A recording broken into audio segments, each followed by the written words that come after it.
네, 오늘 창세기 13장 여러분과 함께 짧게 은혜의 말씀 나누겠습니다.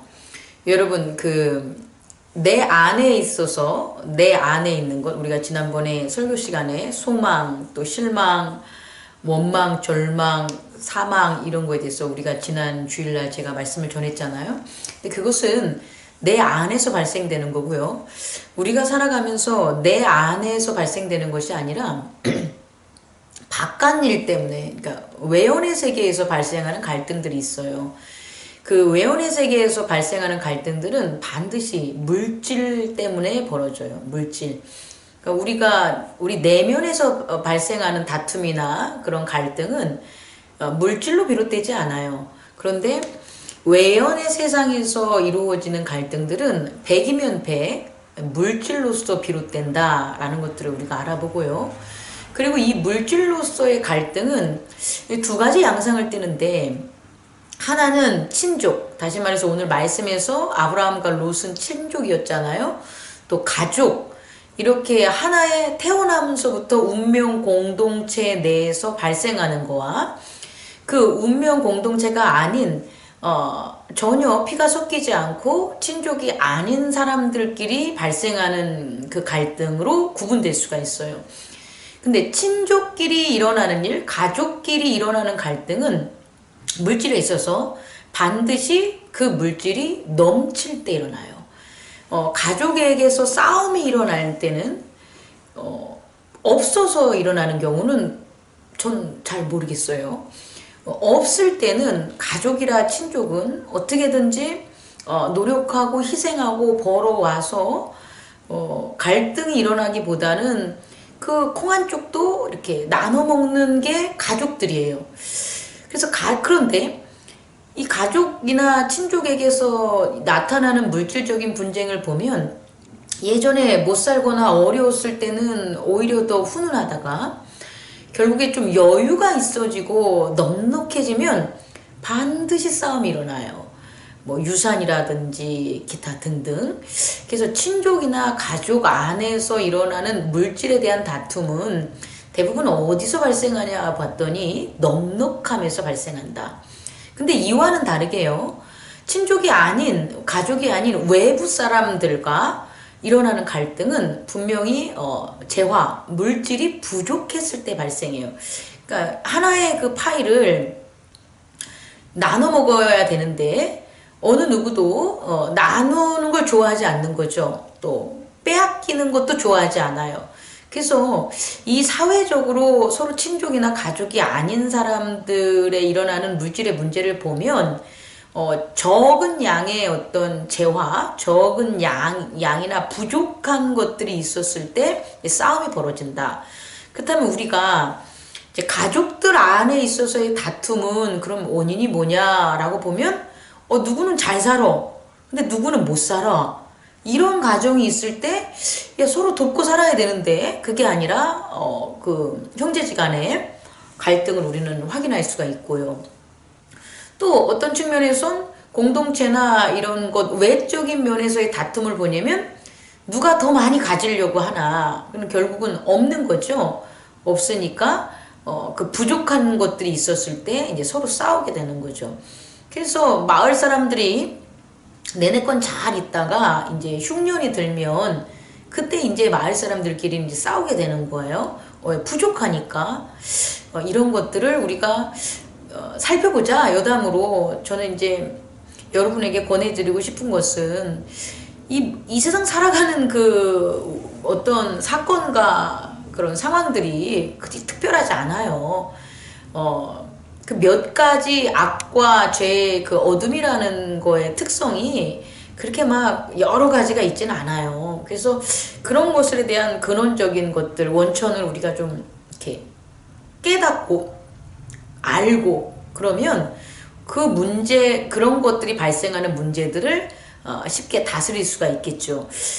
내 동생이 나를 미워하는 거예요. 또 말도 안 듣고.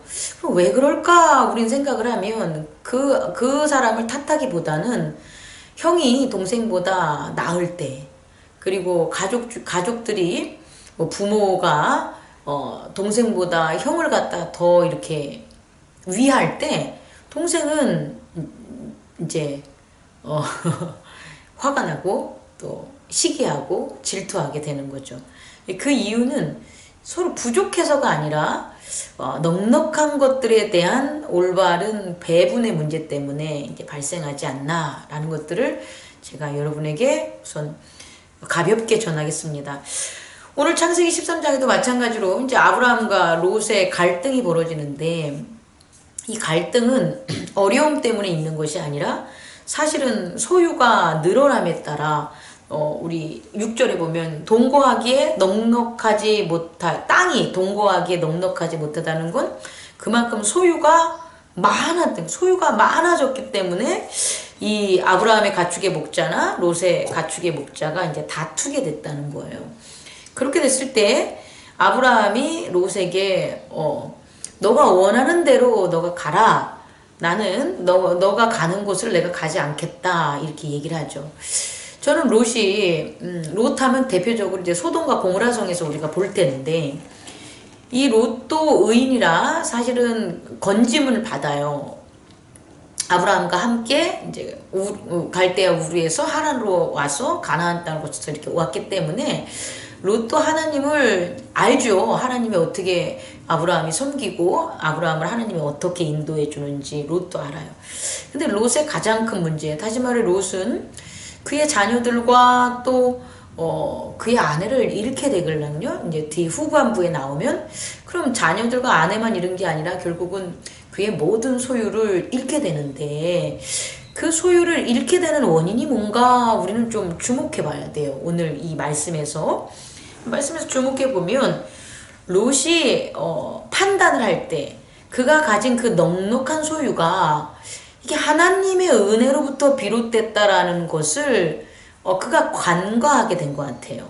그래서 그는 10절에 보면 롯이 눈을 들어 요단 지역을 바라본 즉 소알까지 온 땅에 물이 넉넉하니, 이렇게 나와요. 그러니까 롯도 아브라함과 그 재산이 이제 소유가 풍부해지니까 그래 내가 갈라져서 나만의 길을 가야 되겠다라고 판단을 내리는데, 그와 같은 판단을 이렇게 지배하거나 그 원동력이 하나님께 예배를 드리고 제단을 쌓으면서 비롯된 것이 아니라 오히려 그가 보는 시각적이고 한정된 지식에 따라서 판단한 거죠. 그 한정된 지식은 보니까 온 땅에 물이 넉넉하다. 이들은 목축업을 하니까 물이 넉넉하면 내가 번성하고 잘 살겠지, 행복하겠지. 돈이 많으면 우리가 행복하고 잘 살겠지, 이렇게 생각하는 거랑 똑같죠. 그렇게 생각하고 요단 지역을 이제 선택을 한 거예요. 그래서 롯은 동쪽으로 향하게 됩니다. 그래서 동쪽에서 계속 향해서 갔더니 동쪽에 가고 갔더니 어디까지 갔냐 봤더니 도시들이 머무는 곳, 12절에 보니까 롯이 그 지역의 도시들에 머무르며 그 장막을 옮겨 소돔까지 이르렀다. 어떻게 보면 이거는 너무 당연한 거 아니겠어요? 물이 많고 생활하기에 먹고 편한 곳에 결국은 사람들이 모이고 도시국가가 형성이 됐는데, 결국은 그 도시가 번성한 소돔까지 롯이 이제 갔다는 거예요. 근데 13절을 보니까 소돔 사람은 여호와 앞에 악하며 큰 죄인이었더라. 이것은 이전부터 소돔 사람들은 롯이 가기 전부터 여호와 앞에 악했다는 거죠. 자, 우리가 이제 되게 깨달아야 될 것은 물질이라는 것이 우리 삶에 상당히 중요한 역할을 하지만 성경에서 시험에서 마귀가 돌을 떡으로 만드는 것처럼 이 먹고 사는 문제는 상당히 중요하죠. 이 육체를 가진 우리들이. 근데 그 육체를 가진 그것의 중심적인 문화와 정치가 결국 어떤 가장 큰 지향점이 뭐냐 보면 퇴폐함이에요. 그것은 우리를 보지 않아도 역사를 보면 알 수 있잖아요. 고대 도시국가의 모든 것들, 그리고 강대한 국가와 또 힘이 세지고 넉넉한 영토로 확장했었던 그런 나라들이 결국에 무너지는 이유는 뭐냐 보면 퇴폐함이거든요. 음행함, 이런 것들을 성경에서 구약에서는 이사벨의 도라고 얘기를 해요. 이사벨. 이런 것이 하나님 앞에는 큰 죄인이다. 또 그걸 또 간 거죠. 롯이 이렇게 간 것에 비해서 아브라함은 선택하지 않았어요. 그냥 롯이 가고 그냥 롯에게 모든 것을 내준 거죠. 선택권을. 그런데 그런 아브라함을 하나님께서 찾아오셔서 14절에 여호와께서 아브라함에게 이르시되 뭐라고 했냐면 너는 눈을 들어 너 있는 곳에서 북쪽, 남쪽, 그리고 동쪽, 서쪽을 바라봐라. 다시 말하면 동서남북 다예요.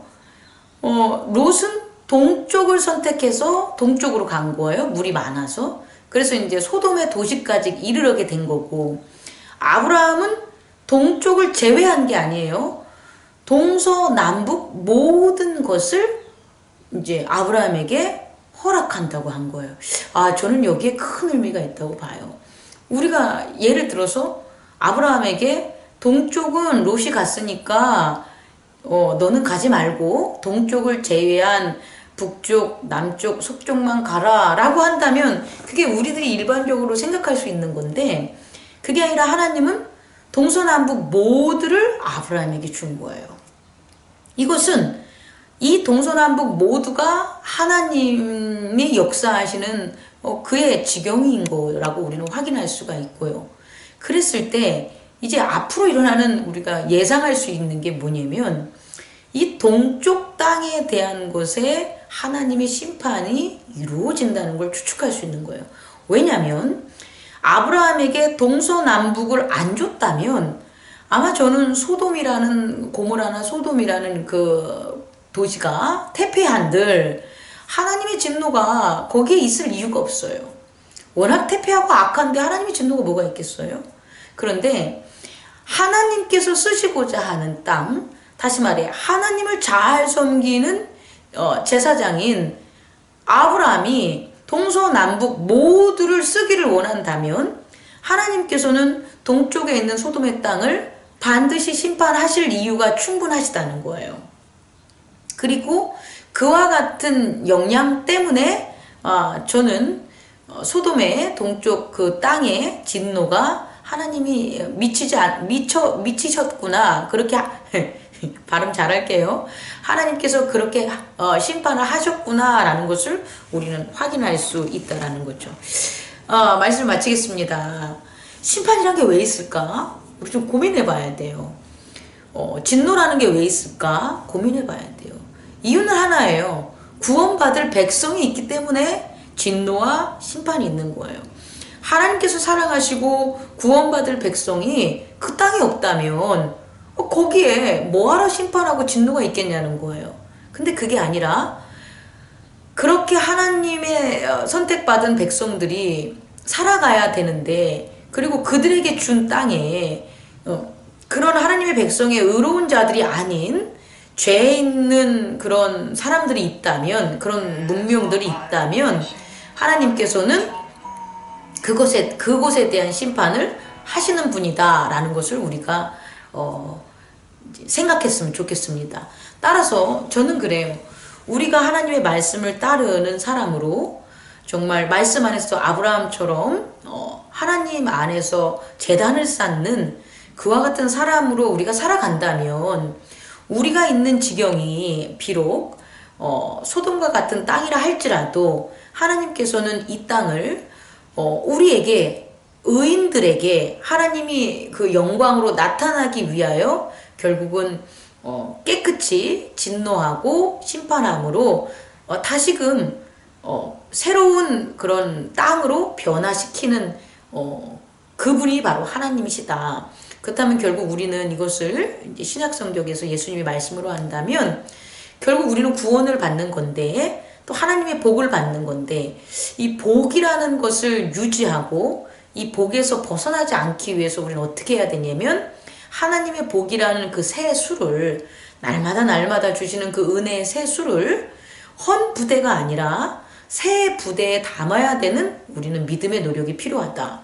그럼 그 새 부대를 우리가 날마다 만드는 게 뭐냐 보면 그건 제단을 쌓는 예배다. 예배를 드리고 거룩한 재단을 쌓으면 쌓을수록 우리는 생각과 또 행실과 말과 믿음이 새롭게 새로운 그 지경과 부대가 돼서 하나님이 주시는 그 은혜들을, 술들을, 우리 언약의 술들을 잘 담지 않을까, 저는 그런 깨달음을 이 말씀을 갖고 얻었습니다. 주님이 주시는 그 넉넉한 은혜, 그 구원은 다른 데 있는 게 아니라 주님을 따르는 여러분 안에 있습니다. 그리고 그 주님이 주시는 그 은혜, 그 넉넉함을 여러분들은 방심하고 잃어버리는 롯처럼 자기의 생각대로 물만 많으면 나는 행복할 거야, 하나님 잘 섬길 수 있어, 뭐 라는 그런 어떤 한정된 지식과 깨달음으로 사지 마시고 날마다 말씀 안에서 실천함으로 새 부대, 그 새 부대에 새 수를 담는 저와 여러분 되기를 간절히 소망하고 기도합니다.